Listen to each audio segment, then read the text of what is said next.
मुखिया जी, लड़का लड़की दोनों आ गया है, पंचायत शुरू किया जाए। ठीक है सरपंच साहब, पहले लड़का से ही पूछते हैं क्या बात है।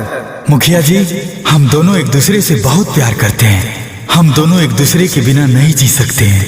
ए लड़की, अब तुम बताओ, क्या ये लड़का सही बोल रहा है? नहीं, ये झूठ बोल रहा है। तो फिर तुम ही बताओ सही क्या है। हाँ तो सुनिए।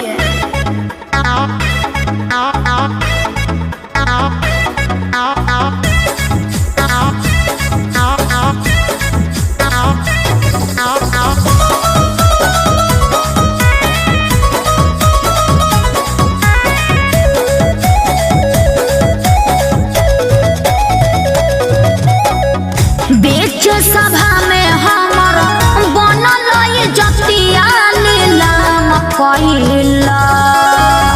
बीच सभा में हमर बनल जतिया नीलम कइला।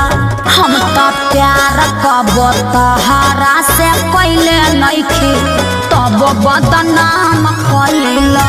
हम तो प्यार कब तहारा से कइले नइखे, तब बदनाम कइला।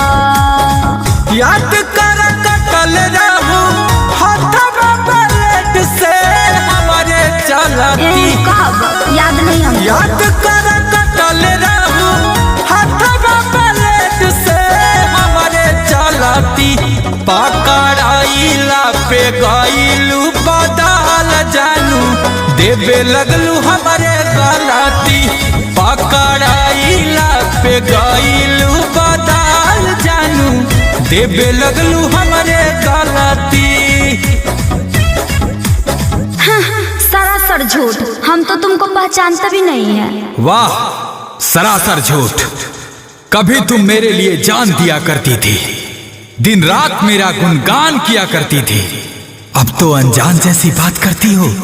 कभी तुम दूर से ही पहचान लिया करती थी। मुखिया जी, मेरी बेटी निर्दोष है। ये लड़का मेरे बेटी के साथ साथ गांव समाज को भी बदनाम किया। इसको जिंदा रहने का कोई अधिकार नहीं। मन तो करता इसे यही गोली मार दूं। आप शांत रहिए।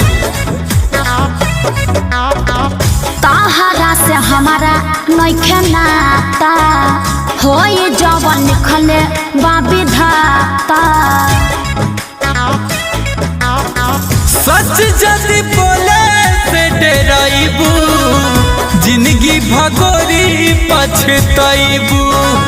अमनल बेला गुंजन प्यार के तमाशा सरेआम कइला। हम तो प्यार कब तहारा से कइले नइखे, तब बदनाम कइला। पकड़ाइला पे गइलू बदल जानू, देवे लगलू हमारे गलती। ए लड़का, तुमको कुछ और कहना है? ये लड़की तो साफ इनकार कर रही है। इस लड़की पे भी यकीन है और मौत पर भी एतबार है। देखते हैं पहले कौन मिलता है। हमें दोनों का इंतजार है। ए लड़का, बहुत हो गया तुम्हारा नाटक। तुम कहना क्या चाहते हो, साफ साफ बताओ।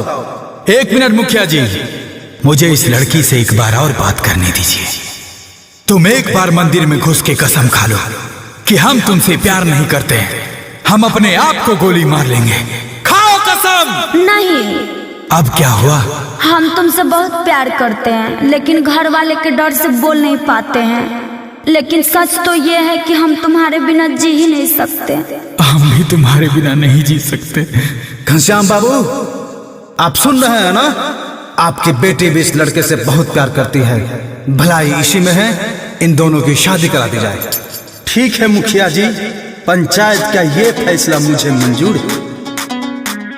साथ तो निभाना रे, भूल नहीं जाना रे। बचपन का प्यार मेरा भूल नहीं जाना रे। छोड़ के न जाना रे, हमें न सताना रे। बचपन का प्यार मेरा भूल नहीं जाना रे। बचपन का प्यार